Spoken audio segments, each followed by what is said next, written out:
Bueno, pues digámosle una vez más al Señor, amadísimo Padre, me presento una vez más ante ti, con un corazón dispuesto a recibir y atesorar esa bendita palabra. Gracias, Padre. Gracias, Señor Jesucristo. Y gracias, Espíritu Santo. Amén y amén. Dice que vamos a leer un Juan. Estuvimos leyendo el domingo, ya no me el Juan, primera de Juan, 4, 1 en adelante, pero ahorita vamos a leer el primera de Juan 5.1. Primera de Juan 5.1. Porque el primero de Juan 4.1 es donde escudriñan los espíritus. Hay una parte donde aparece ahí, pero ahorita vamos ya con esa otra parte. Vamos entendiendo en el Señor, ¿verdad? Que siempre el Señor nos sigue manifestando constantemente. Si usted mira desde Juan 1.2 en adelante, Él nos manifiesta que es necesario creer en el Señor Jesucristo. Mire, todo aquel que cree que Jesús es el Cristo es nacido del Padre. Y todo aquel que ama al que engendró, ama también al que ha sido engendrado por el Padre. O sea, quien ama al Padre, ama al Hijo, y quien ama al Hijo, pues ama al Padre. Entonces quiero que entendamos que el Señor siempre ha manifestado, nada más que en el Juan 1.12 lo que dice ahí, el que cree, ¿verdad? En Él, en su nombre, automáticamente los constituye hijos. Pero quiero que entendamos en el Señor que la demanda para nosotros es creer. Todo aquel que cree que Jesús es el Cristo es nacido del Padre, y todo aquel que ama al que engendró, ama también al que ha sido engendrado por Él. En esto conocemos que amamos a los hijos del Padre, cuando amamos al Padre y guardamos sus mandamientos. Entendamos, hay cosas que las personas no quieren entender.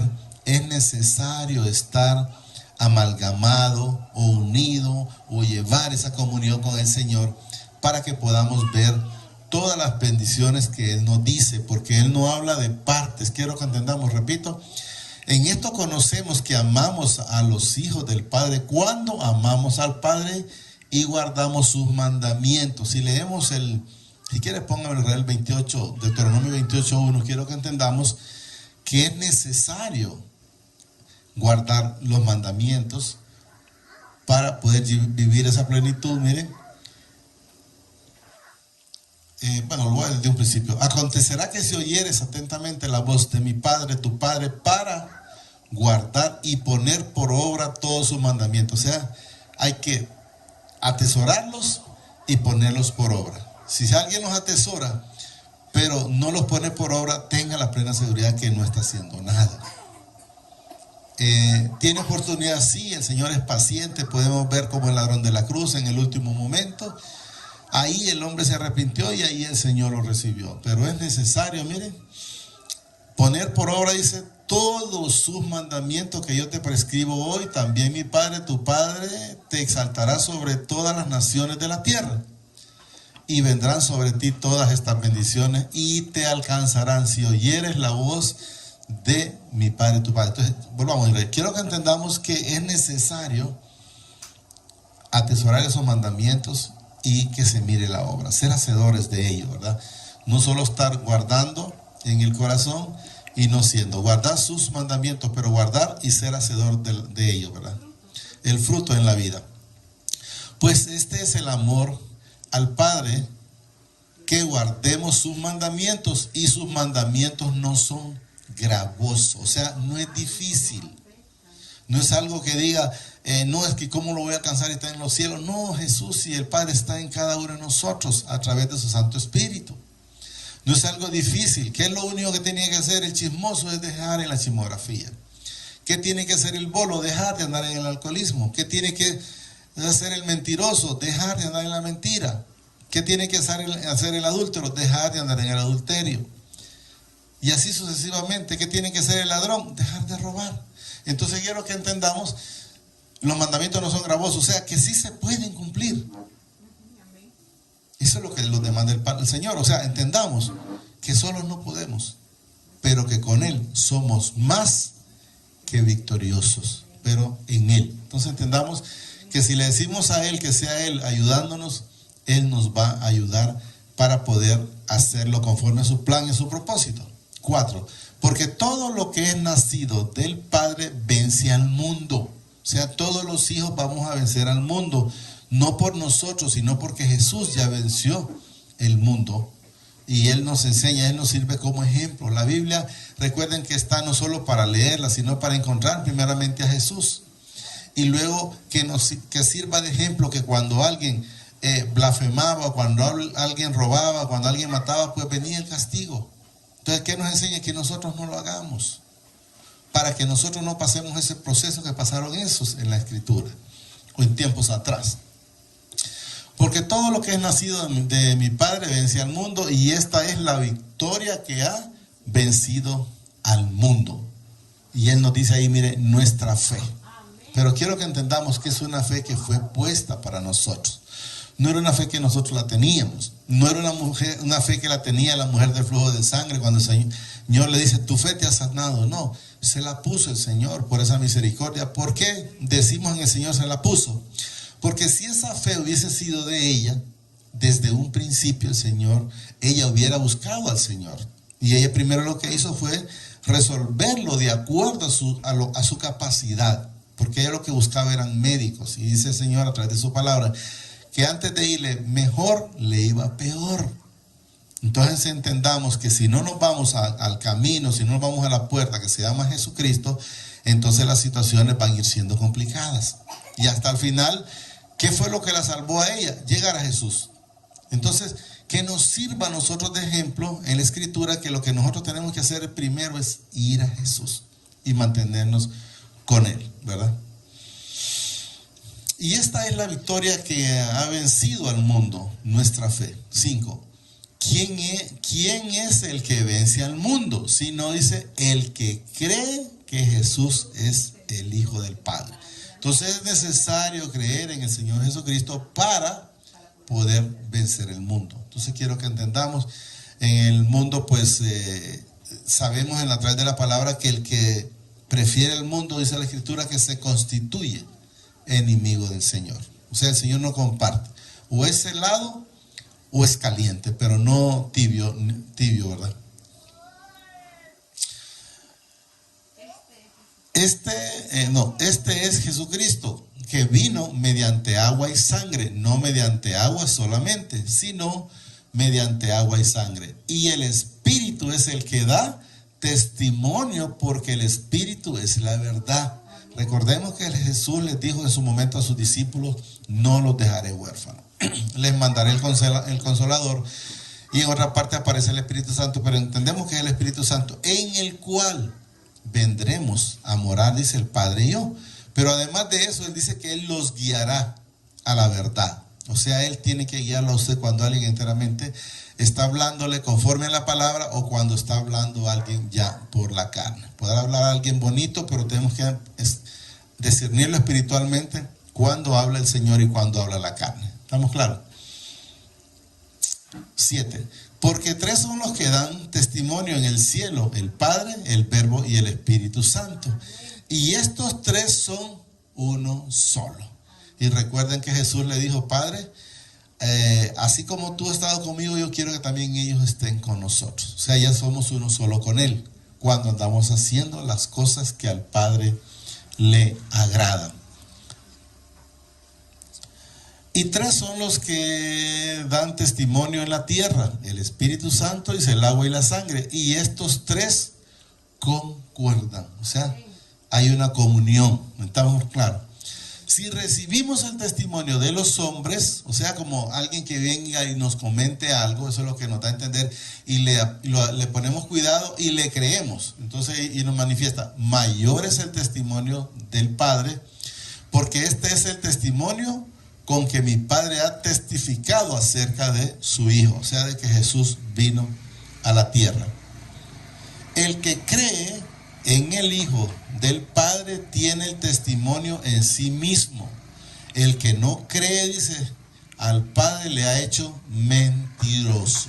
O sea, el que no cree que Jesús vino, al Padre le ha hecho mentiroso. No lo dice Luis, lo dice la palabra. Porque no ha creído en el testimonio que mi Padre ha dado acerca de de su Hijo.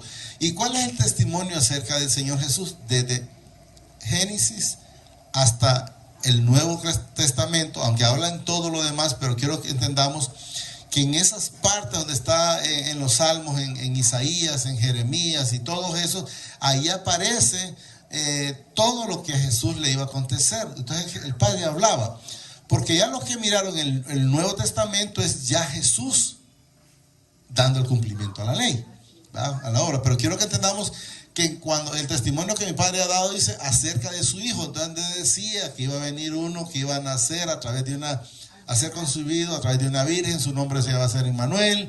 En otras partes decía que iba a ser vituperado, en otras partes que iba a ser vendido por 30 monedas. Todo eso, si ustedes lo logran encontrar despacio en la Escritura, pidiendo ese discernimiento espiritual, ahí está. Ahí está, y eso es lo que debemos de encontrar, porque ese testimonio, como dice, porque no ha creído en el testimonio que mi Padre ha dado acerca de su Hijo. O sea, que Jesús iba a venir, y que iba a venir por la salvación de toda la humanidad, no solo de uno, de todos, pero no todos la quisieron.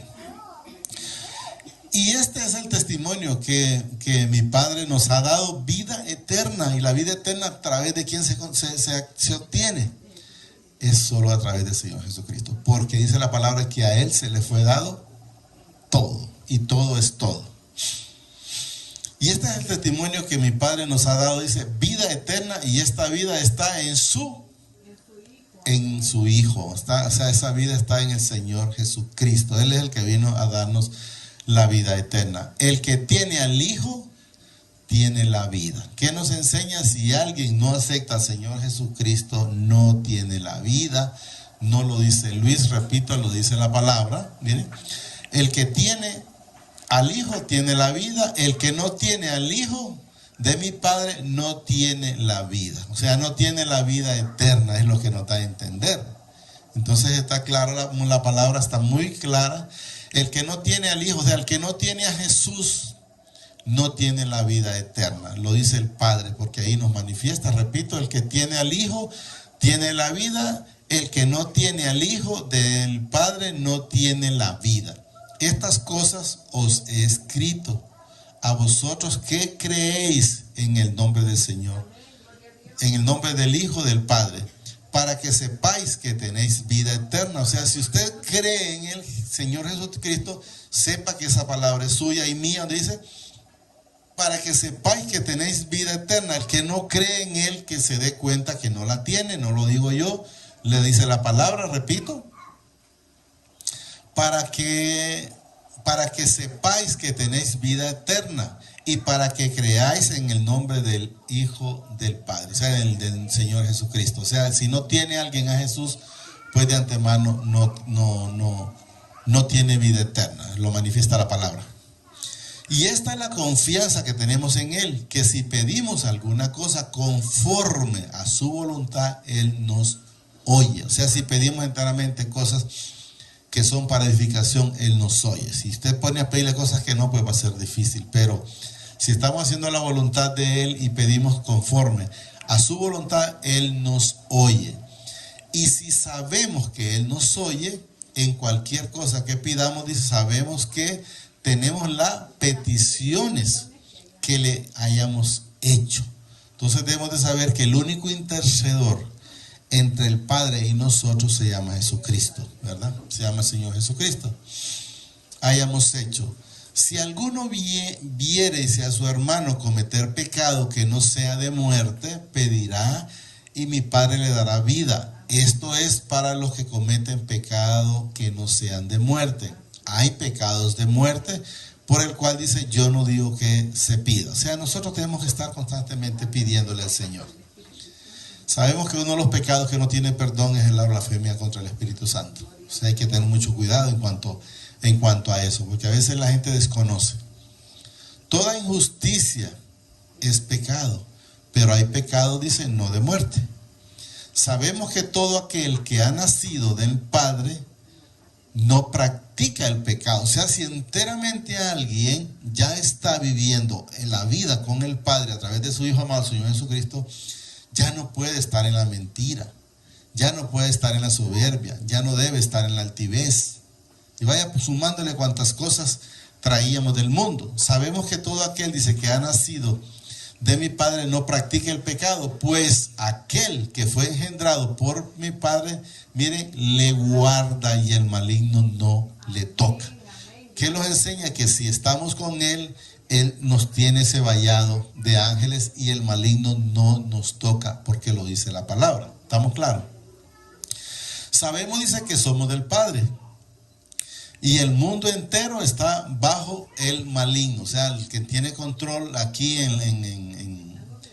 que le están obedeciendo es a Satanás, ¿no? Con esas modas, con ese montón de cosas que la gente está viviendo, con todo alcoholismo, drogadicción, adulterio, tanto hombres como mujeres, porque ahora eso es parejo, hay lujurias y todo lo que existe. Sabemos, dice, sabemos que somos del Padre y el mundo entero está bajo Él, pero sabemos que lo que somos del Padre, no quiero que entendamos, pero sabemos, dice, que el Hijo del Padre ha venido y nos ha dado entendimiento para conocer al que es verdadero. Estamos entendiendo, o sea, nos ha dado esa sabiduría. Tenemos la mente de Cristo, lo dice Él en su palabra, tenemos su Espíritu Santo y Él es el que nos guía la verdad para saber qué cosa es agradable al Señor y qué cosa es desagradable. Repito, pero sabemos que el Hijo del Padre ha vencido y nos ha dado entendimiento para conocer al que es verdadero. Y estamos en el verdadero, en su Hijo Jesucristo. Este es el verdadero Padre y la vida eterna. A Él se le fue dado esa vida eterna. Él fue a esa cruz por usted y por mí y por toda la humanidad, aunque no todos lo aceptaron, porque lo podemos ver claramente en el Juan, que lo hemos leído muchas veces, 3:17, Israel, póngalo, para que entendamos que Jesús vino, Él vino por los hijos, pero también aún los que no eran hijos y querían tener la salvación estaba, porque Él nos dice, mire, porque no dio mi Padre a su Hijo al mundo para condenar al mundo. Habla, cuando el mundo lo habla general, sino para que el mundo sea salvo por Él. ¿Y a dónde está la situación? Miramos el 18. El que en Él cree no es condenado, pero el que no cree ya ha sido condenado porque no ha creído en el nombre del unigénito Hijo del Padre. Entonces, ¿por qué es condenado? Solo porque no quiso creer. Regresemos, ya estábamos en el último. Entonces quiero que entendamos que es necesario creer, y el que no cree, pues de antemano ya ha sido condenado. Y no fue Jesús, no fue el Padre que lo condenó, sino la misma palabra por no haber creído. Y dice el 21, hijitos, guardados de los ídolos. Amén. Ponga el Juan 3:19 para ver que lo terminamos leyendo, que dice la hermana Linda, ¿qué es lo que está en él? Ya, sí, la luz, prefirieron las tinieblas, ¿no?